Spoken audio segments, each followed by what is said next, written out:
Good morning, everybody. It looks like it's time to get started. I know we still have people joining us, and so hopefully we get more members in the next couple of minutes. But in order to honor everybody's time, I just want to get started with our meeting. So welcome, everybody, and good morning. Happy December. The first announcement that we wanted to make is to welcome our new Bernalillo County Manager. I don't see her on with us yet, but it is Cindy Chavez, and she brings a wealth of experience in public service and will oversee county operations, working to enhance the quality of life for residents across the county. Her career in public service includes roles as Santa Clara County Supervisor and Vice Mayor of San Jose, where she championed initiatives in public health, affordable housing, and criminal justice reform. Her leadership is expected to have a positive impact on Bernalillo County as she leads the county's efforts to address pressing community needs. She isn't able to come with us, join us today, but she has expressed her interest in attending our future ABC board meetings. So welcome to Cindy into our community, and we hope to meet her soon. We also want to recognize the retirement of Commissioner Stephen Michael Quesada, who has served on the ABC board for many years and in many capacities, both as a former APS board member and in his current role as county commissioner. He has been a champion for many community school initiatives, including most recently the mobile school-based health units that we've been celebrating. We will definitely miss him, and we wish him well in his retirement from this role. I'm sure we will continue to see him around. We have a few ABC staff announcements. Deanna, do you want me to do this announcement, or do you have someone on staff that would like to? I can do it. I'm still here in Washington, D.C. This is a picture of us yesterday. We are here for the Promise Neighborhoods Full Service Community Schools Grantee Conference. We were with Elsa Nash, the Deputy Secretary of the Department of Education, as well as other Department of Education personnel that were here, and got a chance to network with other full service grantees and to share our story. Our storyboard, our team put together a fantastic storyboard about how the 3 schools that are in the pipeline services for our project called All Hands In have worked using the community school strategy to reduce chronic absenteeism with these different categories. So I'm happy to share out a PDF of what that looks like if anybody would like to read what we did. But it's been pouring rain the whole time that we've been here.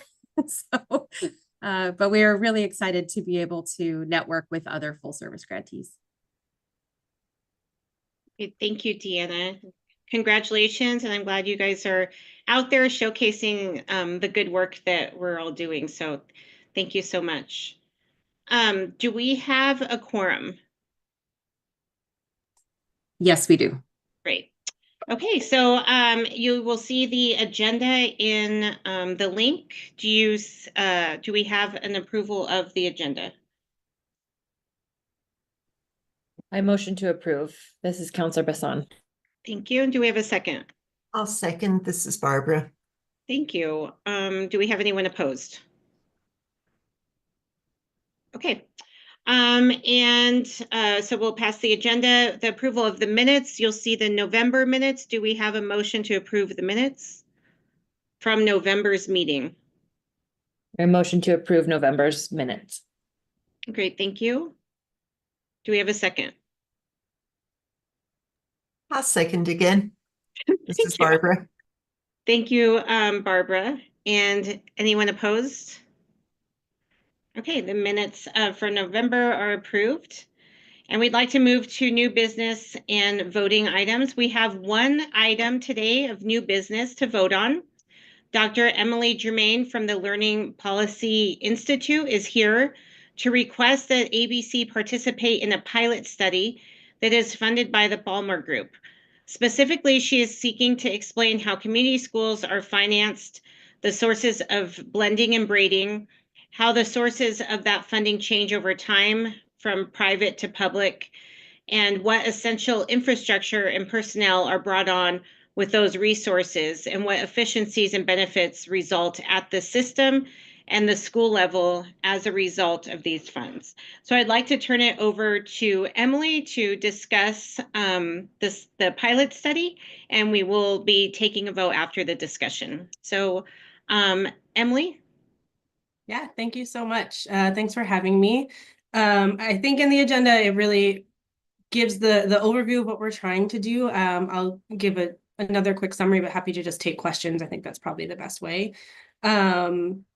And I'll note that myself and a few others at LPI have been working with Deanna and ABC Community Schools and SWIFT, and recently did a profile of Los Padillas and Albuquerque Public Schools. So this is not a new relationship, which is great. Helps us hit the ground running, which is partially why we approached Deanna and ABC to help us with this pilot. What we're hearing from community schools across the country and from funders is that there are still a lot of questions about sustainability, about funding, about how to blend and braid, what to blend and braid, all of those questions that were listed in the agenda. And Balmer specifically is skeptical that they're in on the idea of community schools, but they're skeptical of how expensive they might be and whether or not they're sustainable, and if it requires a ton of philanthropy, which we know it does not, to make it sustainable. And so they have charged LPI as part of a larger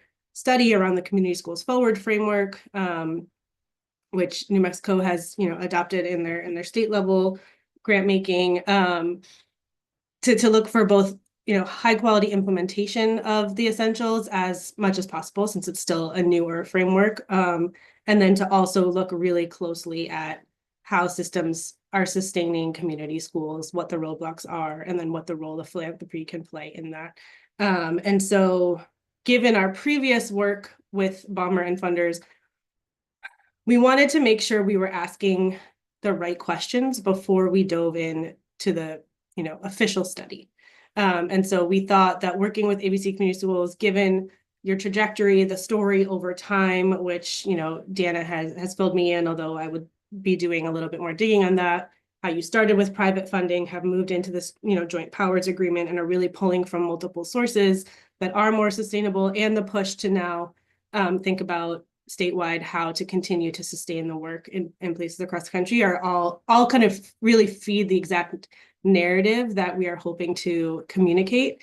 And so we think using your story and your data will help us make sure we're telling the story in the right way. We're sharing an initial preview of the story we want to tell. And I think also can help you all just do kind of a retrospective on where you've been, how far you've come, how community schools and Albuquerque Public Schools are benefiting.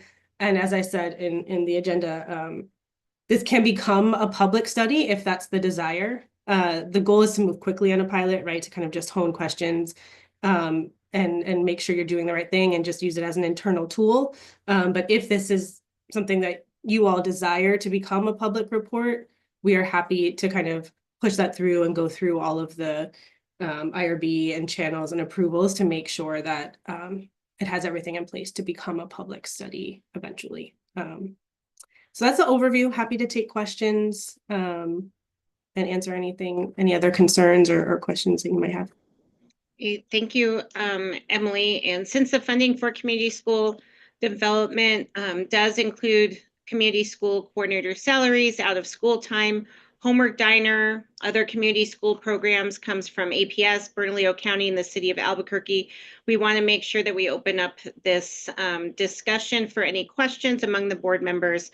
So if you have any questions or items you'd like to mention, please raise your hand. And Dr. Bernstein. Hi, everybody. Good morning. So I just want to underscore how wonderful it is to partner with LPI. They are my go-to place for research on just about everything that has to do with public schooling, pedagogy, initiatives. They do such amazing work, and it can only benefit us to have Emily and other people at LPI paying attention to what we're doing, doing a report about it. It will inform us, it will inform our state, and their support of community schools, and hopefully, like Emily said, inform other people who are walking down the same road. So I'm thrilled. Thank you. Anybody else? Barbara. I'll go ahead and jump in.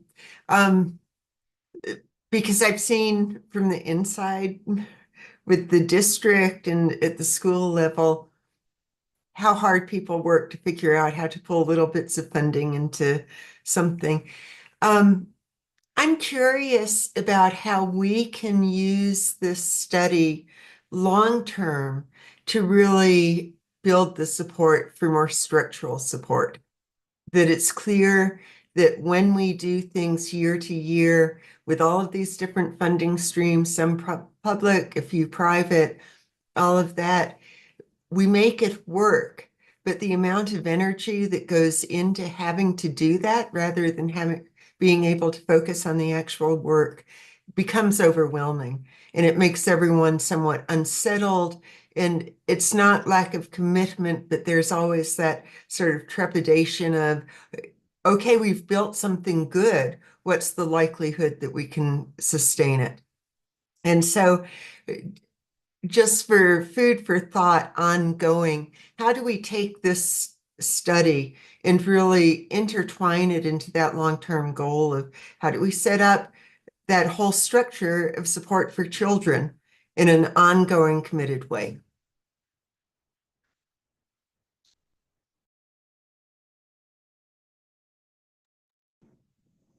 I don't have Any thoughts on that? Yeah, no, I mean, I think that is the bigger question, right? That we're hoping to answer. And I think there are multiple layers of what we're looking at, right? What needs to be, what essential personnel structure and capacity needs to be sustained financially, right? To just move the strategy forward, right? To start implementation, to help deepen implementation. And then there's a layer of kind of programmatic pieces, right? And how those are funded and how those need to be in place. There's system level infrastructure that needs to be in place. And so we're looking at all of those layers, both to see what new funding needs to come in to make sure that all the people are in the right seats, right? To move it forward. What funding already exists that can be repurposed or rethought of. And then what I think the larger question, and also what I know you all are thinking about, maybe putting in for some grants. I know that Balmer is interested in thinking about how to fund more policy advocacy work. And so I think that is the remaining question for most people in most states, right? Maryland and a few other states are an exception right now that kind of have ongoing funding in their legislation for coordinators and stuff. Is what is the push and the ask, right? To know that certain things are going to be in place no matter what, right? You don't have to scramble for them every year, so you can focus on some of the more important pieces or fundraising for the really specific things you might need, but not the bigger picture essential infrastructure. So I think your question is spot on and part of what we're hoping to uncover and help people figure out. I don't know if we'll have the answer, per se, especially in the pilot, but I think that is the ongoing work of the next couple of years in the research. And hopefully doing the pilot will help us ask the right questions around that, right? To make sure we're asking multiple places about that piece.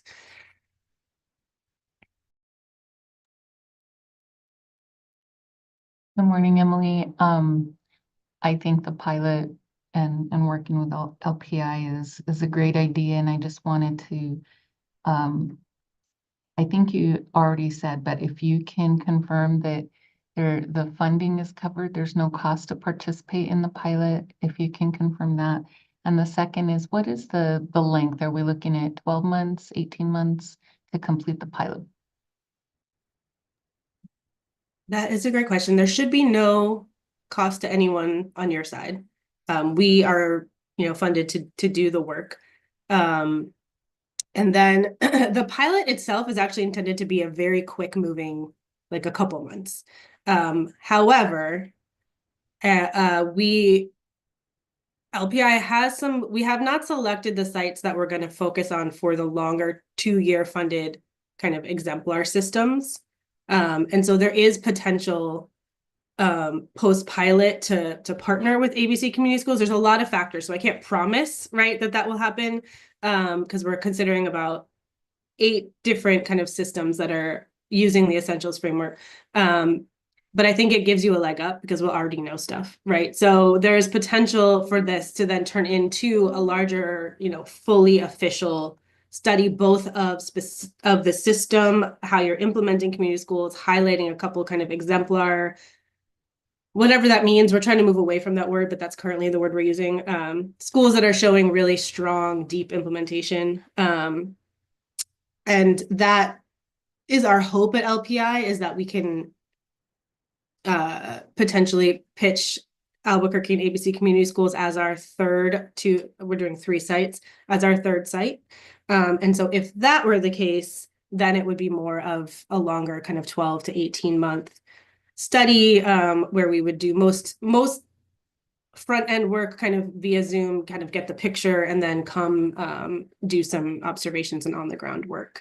But that also would all be funded by us. I don't think there would be any cost to you around that, other than some time, right? Time is also a resource, but we try to compensate for that where we can. But otherwise, yeah, we would ask people to volunteer some of their time to kind of talk to us, share with us, and do interviews and whatnot.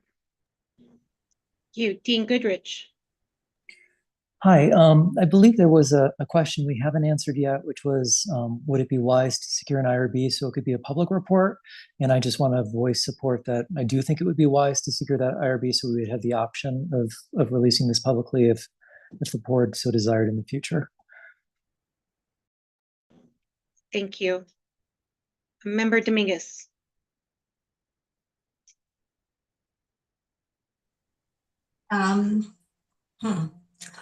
These are just really basic questions, like what Chris just mentioned was RIB?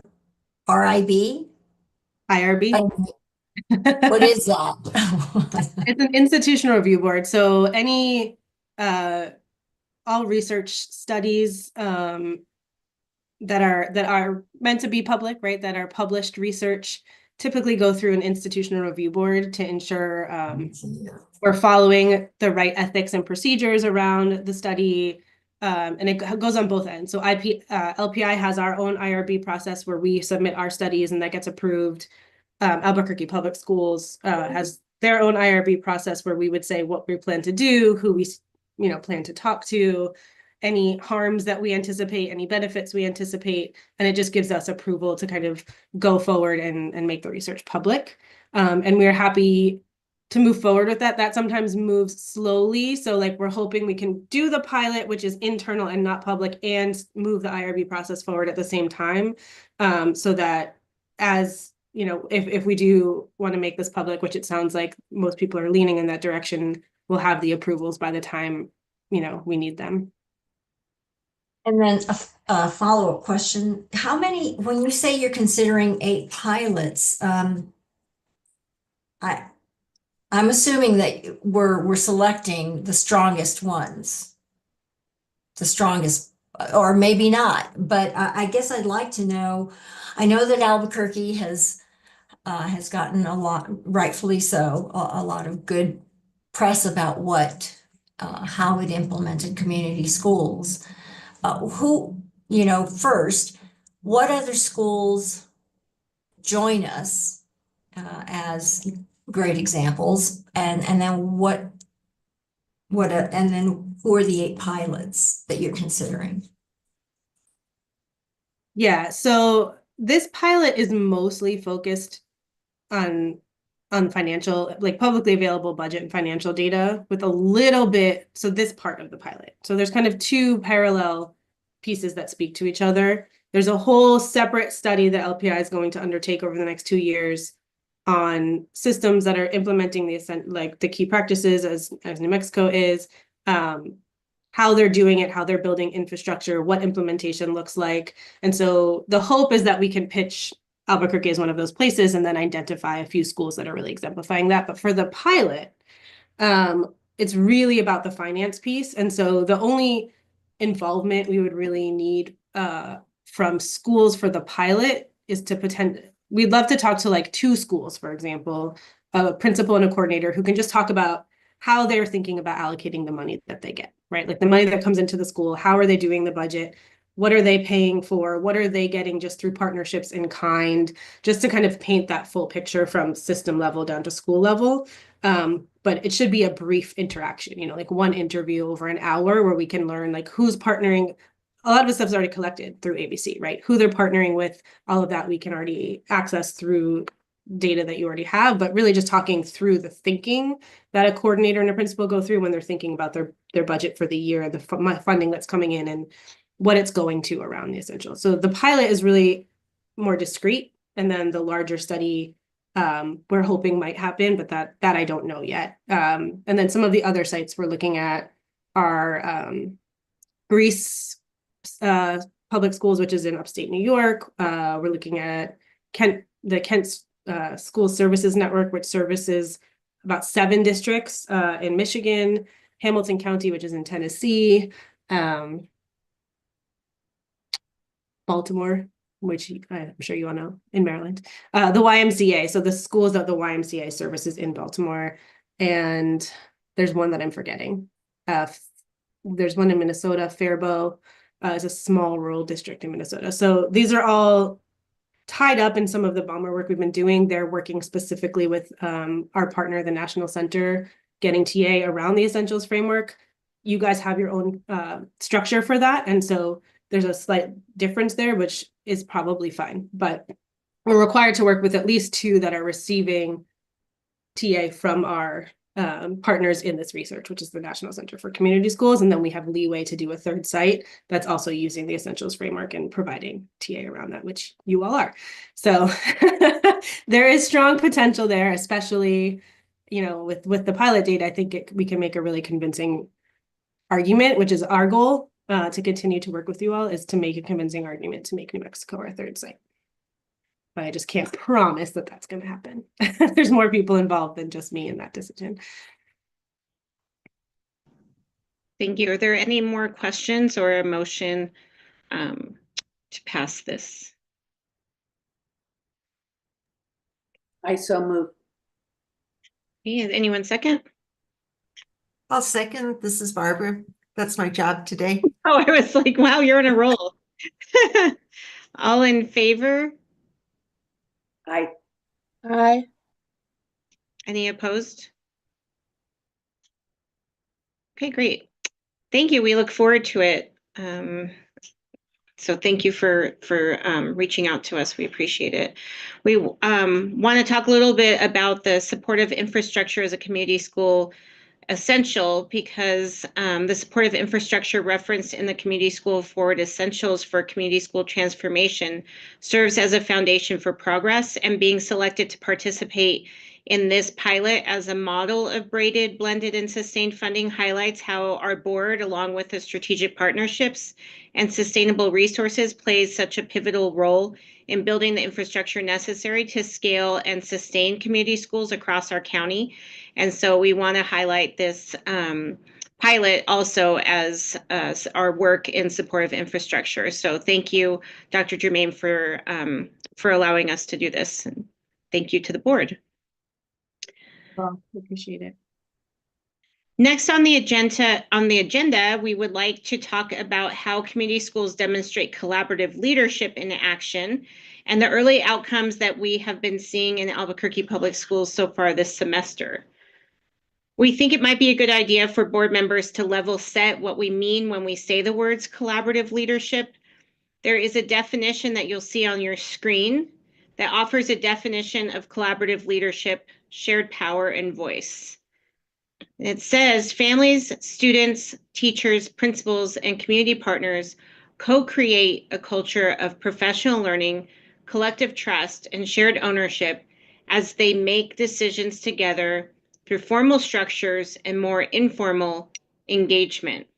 So the first thing we want to do is just kind of dissect that definition and see if we agree on the language or if anybody has suggestions for any changes.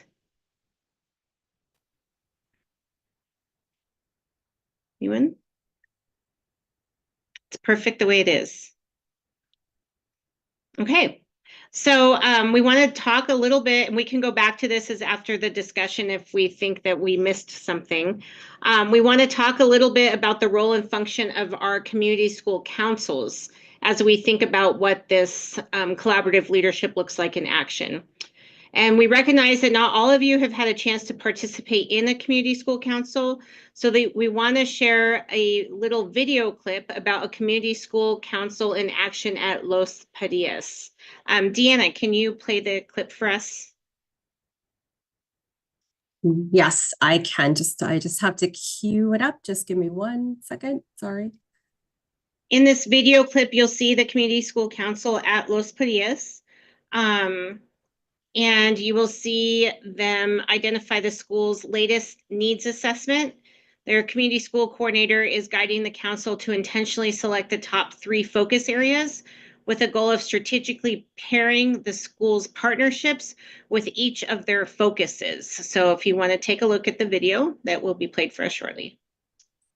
So I just want to mention, so Angel Ronquillo is the community school coordinator. You'll see him on the screen here. I'm going to play, but then I'm going to fast forward it because this is a 7-minute clip and we're just going to show you 2 minutes of it.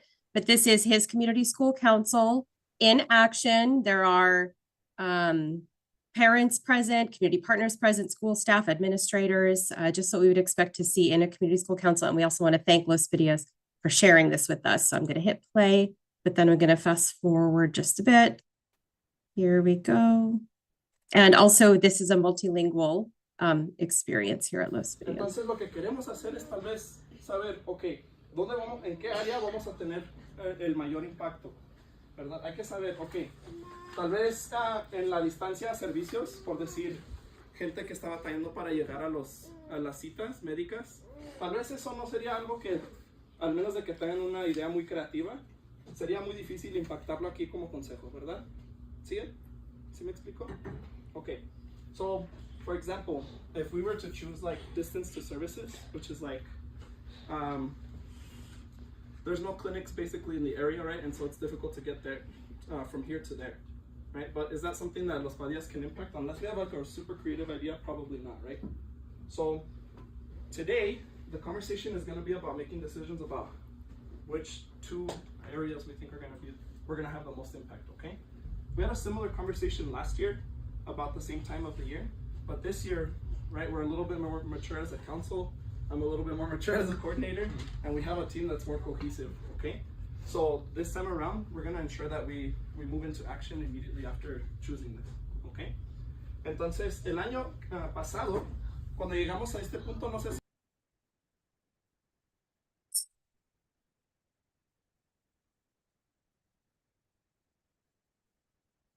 So that was just our little clip of taking a look at a real community school council for those of you who maybe haven't had the chance to experience one in person.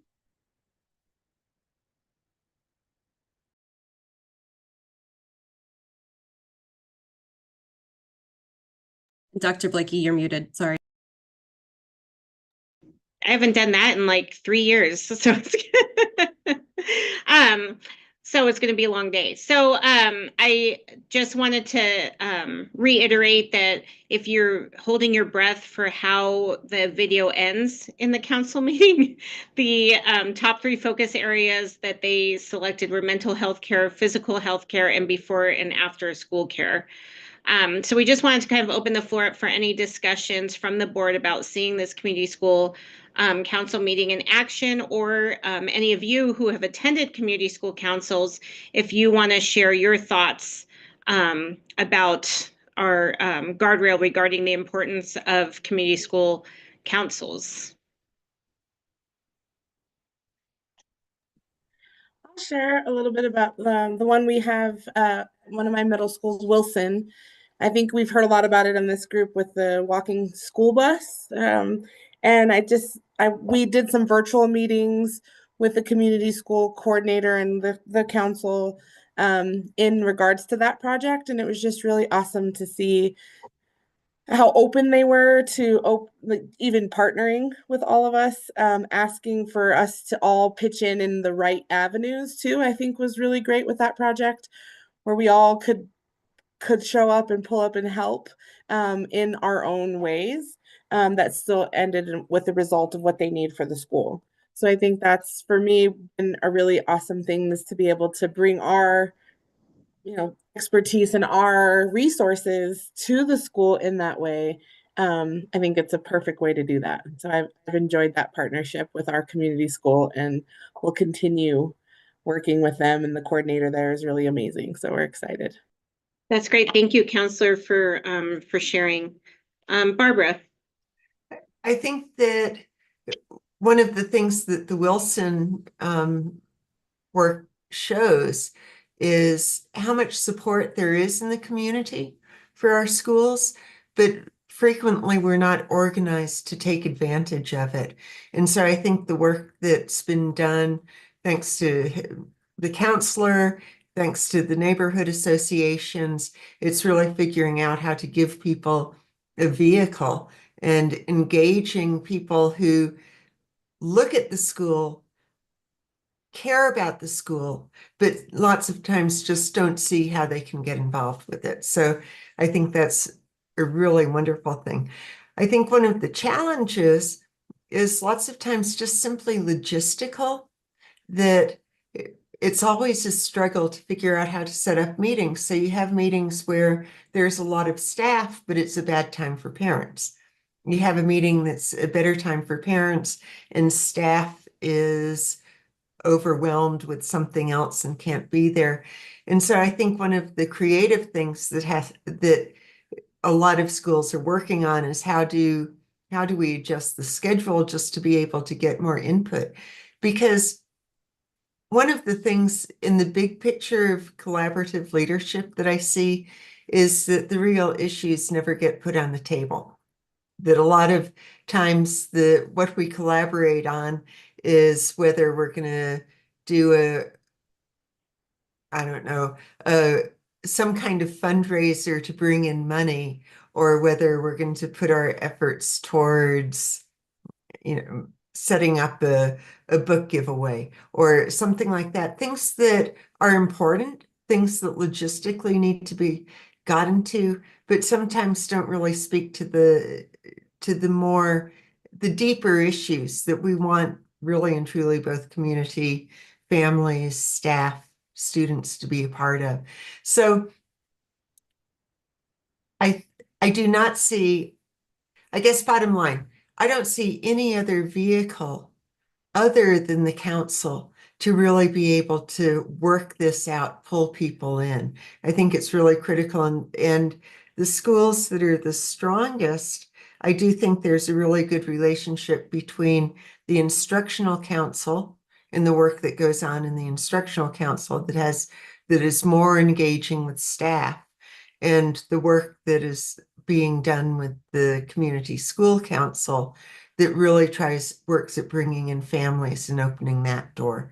And so I think that's sort of the heart of where there can be that deeper level of engagement, because we know for schools to succeed, we've got to have families engaged. And it is challenging work. And I think it's always a struggle to make it happen. But the focus, the importance of having that voice and being able to grapple with real issues. And the start is doing that needs assessment, the asset mapping and the needs assessment, and how those two things go together, and then starting the discussion of how do we address it. So hats off to Wilson, because I think Wilson really has sort of crossed over a little bit of a barrier in how to really do that. Not, and I'm just saying that because that's a school I'm familiar with. It's not the only school. Thank you. Actually, Barbara's point is a good segue to our next discussion that we've asked Dr. Bernstein to lead. And that's a discussion of the role and function of our community school council and how it's systematized into the bigger leadership picture of the school and not just a committee that works on the side. And so it's a good segue into the next segment of our agenda. And Dr. Bernstein will lead us in this next portion of our discussion. Thank you, Dr. Blakey. Barbara, that was perfect. For those of you that may not be familiar, we have had a shared leadership structure in our schools for several decades, and we call it instructional councils. The instructional council of the school is set up to be a collaborative, shared decision-making model with the staff, with the administration, with hopefully parents and students, if, mostly in the high schools, they engage with students. And the whole idea around instructional councils is that we have the best ideas collectively about how to provide instruction for our students in our community. And so those decisions are really important. How do we move forward to make sure we have real deep engagement and learning with our kids? What are our instructional strategies? How do we have structures in the school that support what we want to do? One of the things that we grappled with a couple of years ago was wanting to make sure we don't have silos. Here's our instructional conversation over here. Here's our community school council over here. So we actually created contract language around the instructional councils that says one of the mandatory seats on the instructional council is the community school coordinator. Now, that's just the beginning of what you might see as like a overlapping, Venn diagram. But the goals are very much overlapping. If you think about the key practices in a community school, it really has to overlap with the instructional council. When you look at collaborative leadership, shared power, and voice, that's what an instructional council is developed to have, and that's what a community school council. So this whole idea that we're leading together, we're not just separate initiatives, we're not just some services, but we're really integrating into the whole school. And that's important if you want to impact pedagogy. And a lot of these ideas, a lot of these practices for community schools are really important to reach into the classroom, like a culture of belonging and safety and care, and rigorous community connected classroom instruction, culturally enriched learning opportunities. So as every school community school tries to figure out, well, what does this look like in practice? How do we do that in our classrooms with our families, with our students? How do we connect to the broader community? Those are really important conversations to have together.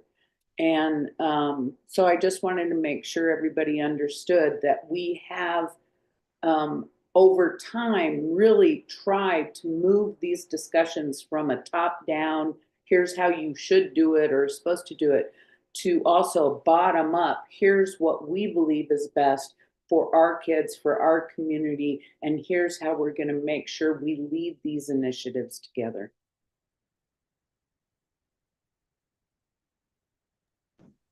Thank you. Are there any questions or comments for Dr. Bernstein?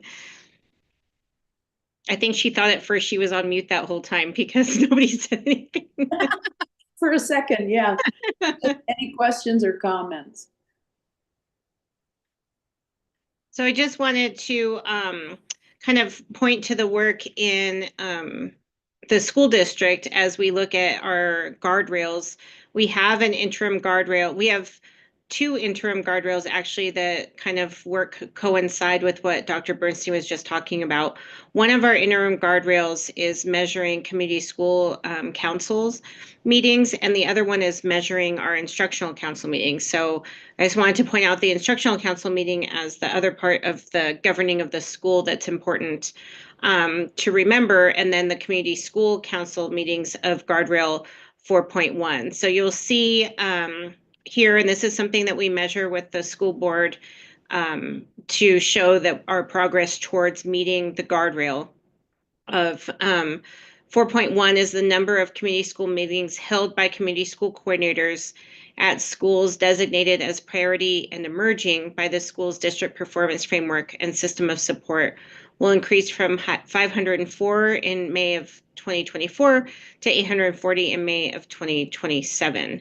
And so our baseline was from this past May of 504, and we're targeting specific schools.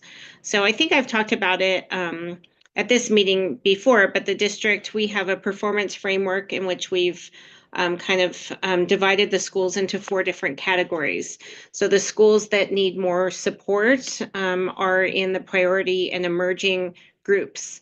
And those are the schools that we're really focused on making sure that we provide them with support of the community school coordinator, as well as looking at them having the community school council meetings monthly.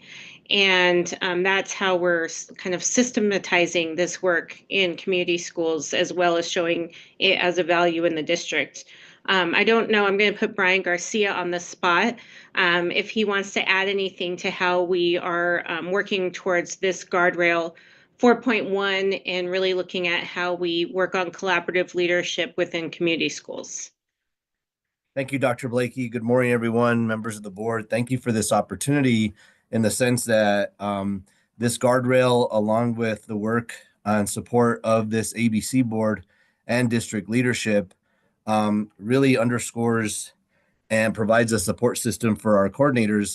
As I was hearing the discussion, I was putting down some notes for myself in terms of the development of the council and the sustainability of the council is easier said than done. It's really truly a grand feat on the part of the community school council, the principal, and everyone else involved.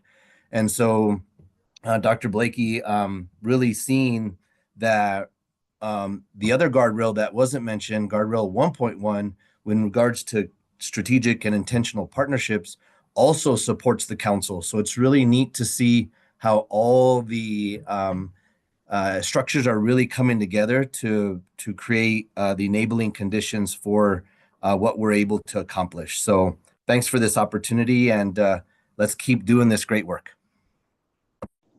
Great, thank you, Brian. And next I'd like to turn it over to Deanna. Our ABC team has some community council data to also share with us. Thank you so much. I do have some data to share. I'm going to share my screen. But just before I do that, I just also wanted to express, as the managing director of the ABC board, just how grateful I am for these guardrails. They have put into policy best practice, which is what we really are encouraging. And I'm so thankful for this conversation today, because really identifying and level setting what we mean as a network when we say the words collaborative leadership are so important, so that we all understand what that means now. So I'll make sure I include that in the notes that come out to everyone. And then just having that explanation and vision of how collaborative leadership works in a community school with these 2 councils that are working so closely. And I love, Dr. Bernstein, what you said about leading together. And so there's a lot of interaction between these 2 decision-making bodies in the school. And what's really lovely about the Community School Council, as you kind of saw in that short clip from Los Farias, is how it engages voices that may not necessarily be engaged in the instructional council, and then vice versa. So they inform one another as they move forward. And so I just really appreciate the board today really clarifying that for all of us. We have also tried to create some clarity at ABC on our expectations for best practices for community schools. We recognize that every year There are brand new principals that step into the shoes of being a community school principal. There are brand new coordinators, and we have not yet figured out a coordinator vending machine where we can produce them ready-made and ready to hit the ground running. And so what we've done is created this rubric, and huge shout out to the ABC team and Brian and Robert who helped inform this for us, so that schools can sort of do a self-assessment and figure out like, where are we right now in our goals around how often we are convening and who we are convening. These are the two things that we are really measuring, right? Because we feel like it matters a lot that councils meet frequently. And I did appreciate your comment as well, Barbara, in that some schools are very creative in how they are convening folks either through hybrid models, or sometimes they have a morning meeting and an afternoon meeting in the month, and just to try to really reach the broadest number of stakeholders. So there's a lot of words on here that I don't expect you all to read, and I'm not going to read them to you, but just know that we do have a rubric and it's quite extensive. This is just one piece of it. That is focused specifically on Guardrail 4.1, which really measures. And so our best practice, highest level exemplary expectation would be that a community school council is meeting twice a month. That is, and we have landed on that frequency through experience, to be honest. We find that when you bring together the community, students, teachers, administration, they and families and parents, they really want to move. Like, they come up with ideas really quickly and they are so excited to implement them. And if we're just kind of meeting every month, we find that the work just goes really slowly, and it almost is, it's just too slow. And so we recommend, like I said, at the exemplary, right? Like, these would be schools that have been implementing for a while or have very high capacity. Twice a month is what we are hoping for. One thing that I'll point out that that we kind of heard in the Los Padillas example, and this is true of Wilson and several other community schools as well, is they have created subcommittees to work on specific short-term projects that come out of the discussions in the large community school council. And that's a great way for our coordinators to help keep the work moving forward in the school without being, without having to stick just to this 2 meetings. Sometimes you have to meet every week. When I was a community school coordinator, we had a really big project that took us about 6 months to get off the ground. And that is exactly what we did, is that we had weekly subcommittee meetings until the project got going, and then we kind of closed those down. And so that is another way that community schools can incorporate collaborative leadership and movement into action, which, thank you so much to the coordinator at Los Padillas for saying that. This time, we're going to move quickly into action because we also don't want to get stuck just meeting forever. So then the second piece over here on the right-hand side of the screen is the stakeholder diversity. So it's really important in community schools that the folks that are participating in collaborative decision-making represent the community. And so we don't expect that every community school council has 27, members. That's too much, right, to manage. But we do expect that the community school council members are thoughtfully encouraged to participate, that this is a family and community-led, data-driven experience for the community school council. And so we've kind of gone back and forth quite a bit as a team on sort of like trying to put a number on that. We don't want this to be a checkbox, right? We don't want just tokenism. We want these folks to be really strategically engaged and to bring their perspective forward. We want to honor that perspective, and we want to act on what they bring to the table. So if a student, and there have been many examples of students in particular who come to these spaces and express concern about their own safety or their own well-being or what they're hearing from their peers, and the adults in the room take it very seriously and act upon it and bring it to that other instructional space, the instructional council, or any other places in a school where decisions need to be made. So it's really, really critical that we have that diversity of voice. And so we measure that as well in this rubric. So that's kind of what you're seeing here. I know that rubrics are like, it's hard because this work is so relational and it's hard to put like numbers and measures on relationships. But we kind of have to do that so that we can show the impact that we're having. So there's always a balance there, right, between those two things. Can I ask a So I question? want, of course, yeah, go ahead. How are they measuring like the actual diversity? Like it not just, hopefully not just race and ethnicity, and thinking of disabilities and age and all of the different things that make up diversity that we don't often focus on. We just focus on people's race and ethnicity, and that's not, so I'm interested in what are you tracking for that?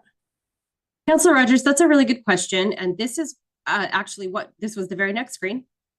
This is how we are tracking it now, but I am I believe would be very open to your insights and comments and of other ways that we can look at this. So right now we do kind of, so what you're seeing on the screen right here, this is our mid-year data. It's not everyone that's ever attended. These are the people who have attended community school council meetings in APS community schools. This does not include charter schools because Guardrail 4.1 doesn't apply to charter schools. That is an APS guardrail.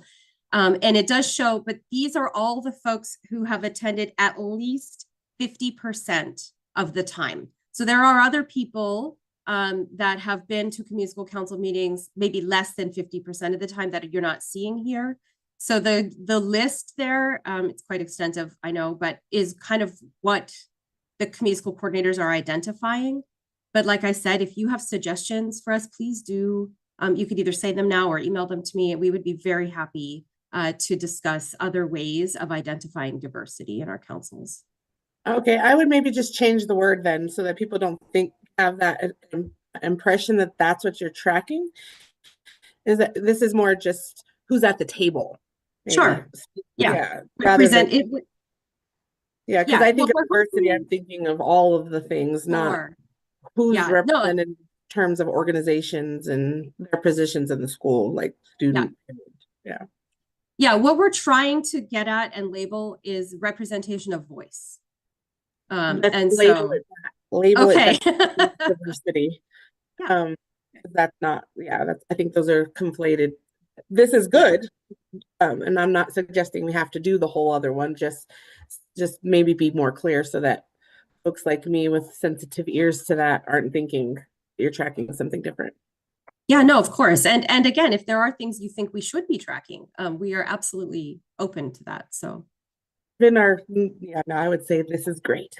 Okay, thank you. So it is a lot of colors.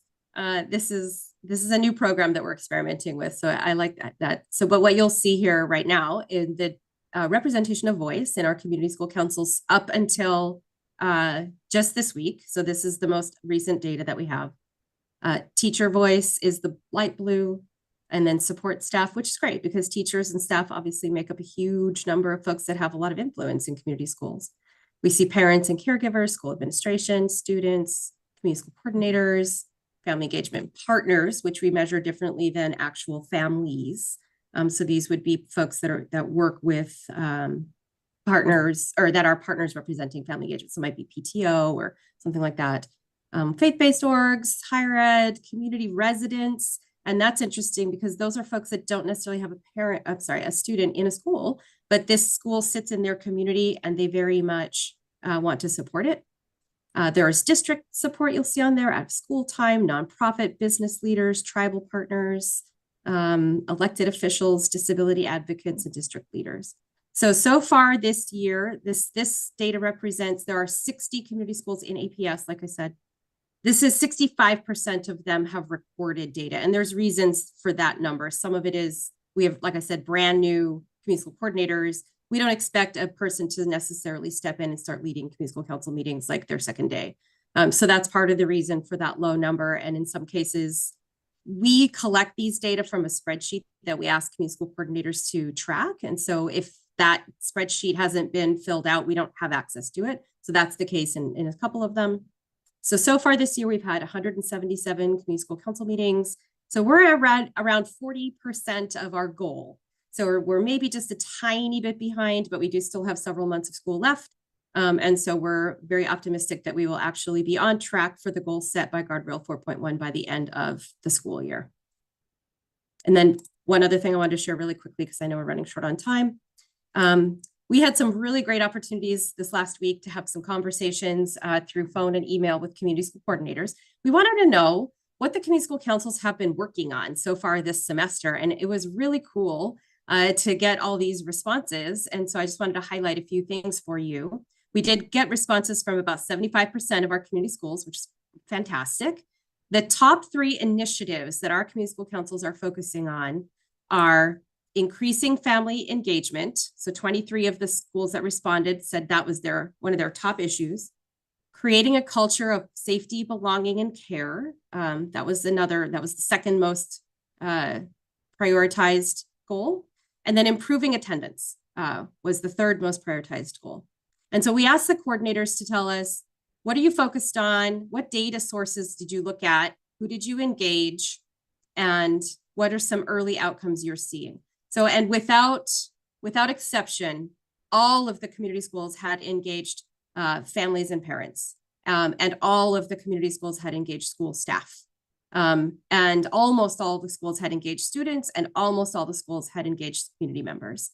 The data sources that they reviewed are family survey results, attendance data that comes from the APS SAPR website. And then Panorama is new. It was just released recently, the skills, habits, and mindsets data, which is very rich data around student voice. And so there's been a lot of community school councils excited to really dig into what that student voice is saying, especially around that culture of belonging, safety, and care. And so that's kind of new, but a lot of schools are focusing on that and very, very excited about that.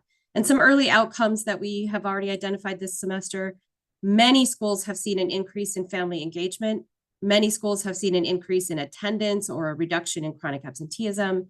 And some schools are seeing new avenues or obstacles towards their goals as part of continuous quality improvement that they are then moving the needle on. And so I'm going to stop sharing because that was the last part of the data that I had to share, but just really great work happening in our community schools. And we just really thank you for the opportunity to share that with you today. Thank you. Thank you, Deanna, for sharing all the great work that everyone is doing in community schools. And I appreciate you being so thorough with all the data that you shared with us and collecting as well. So thank you so much. Next, we have, are there any board member or community announcements? Any announcements? We're coming up to the end of our meeting today. Counselor Rogers. Thank you. I just wanted to share our District 6 is doing participatory budgeting, and we've done some sessions at Highland High School and one of the media arts charter schools and several other schools. And it's been really awesome to see the kids put in project ideas for the district. And I just have to say that they have been super thoughtful. We did a Mentimeter poll with them to see if they knew how much things cost, because I'm as an adult in this role was shocked and did not understand how much things cost. And they really, like, one example was how much is a bottle filler water fountain for your park? And the kids guessed accurately. One guessed 20, they guessed 20,000. It's about 18,000. They had such great, thoughtful gifts about our homelessness, about places they needed crosswalks and hawk lights when they're walking to school, things that we just don't see from their vantage point. And our deadline to submit projects is December 15th. So I would love to share some information that can go to the community school coordinators because they can put in, it's an easy form. It takes 5 minutes. They can even pinpoint on the form in the map where they would like that thing to go. We had one kid that said, I walk with my grandma on the trail and she always gets winded right at this point, but there's no bench, right? I'd like to put a bench there. So when we're on our walks, she can sit down. Like, just simple things that we can do with capital dollars that I would never have thought of as a counselor, because I don't know that grandma needs a bench on the on the trail. And so things like that. So I'll put the information in the chat with the link to the form. I know it's a short term, but we have been reaching out to schools directly, and they've been so awesome in letting us come in and do workshops, and really get the voice of the kids. And they get to vote too. I know they don't get to vote in our elections as 18-year-old till they're 18, but we're making our threshold 14 and up can vote as long as you live, work, or study in District 6. And so it's really great. They're excited to vote, and exercise. And they actually are saying, how do we get to vote? And one of them said, can we do ranked choice voting? And I was like, oh, these kids, they get it. This is a high schooler, which was really cool to see. But we're also thinking of knapsack voting, which the kids really liked, where you can literally you get a bag that equals 1.5 million and you can pull all the projects and add them to the knapsack until you get to 1.5. That's what some of the kids really want to see, which is really cool to get their ideas of how we even vote, which I thought was cool. So I just wanted to share that and just say thank you to APS for just being great partners where we can take things like this and provide education around these processes for civic engagement that they often don't get access to. So I just say thank you so much for that, and I'll put the information in the chat. Great, thank you. Thank you for the opportunity for the students to participate as well. So any other announcements?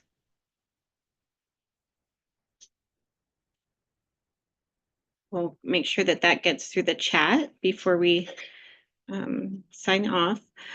So we do want to wish everybody happy holidays. I hope that you all take some time to rest in the upcoming weeks. And our next meeting will be January 9th, 2025, I think is the year, at 8:45, and we will be meeting on Zoom again. It looks like Counselor Rogers did put the information in the chat. And with that, this meeting is adjourned. Thank you so much.